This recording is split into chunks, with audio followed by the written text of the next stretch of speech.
My name is Renata Koch Alvarenga. I'm from Brazil. I have a master in public policy from Harvard University.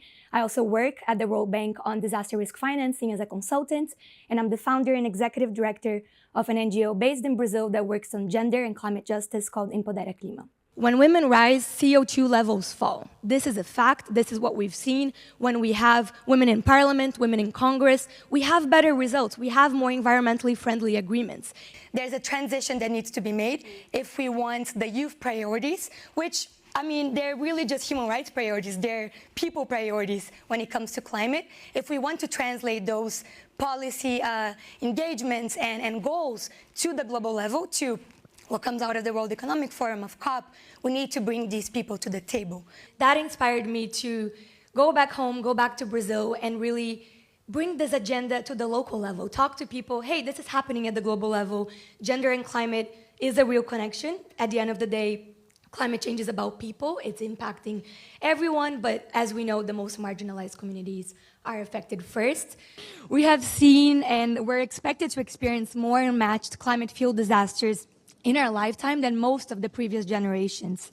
We have made progress on the gender gap for education, but around 120 million girls are still out of school. There's this interesting dynamic where the countries that were most responsible for causing climate change, the US, a bunch of countries in Europe, are not the ones bearing most of the costs nowadays. One of the reasons that we are really far behind where we need to be on ambition for climate action, for climate justice, is because we don't have the diversity reflected in the boardrooms, in the decision-making spaces. The pandemic has shown that we're not as resilient as we should be. Educational systems are not as resilient as they should be. The climate crisis is the final exam that we're facing, and we can't do it, but we need to choose to do it. Thank you. Obrigada.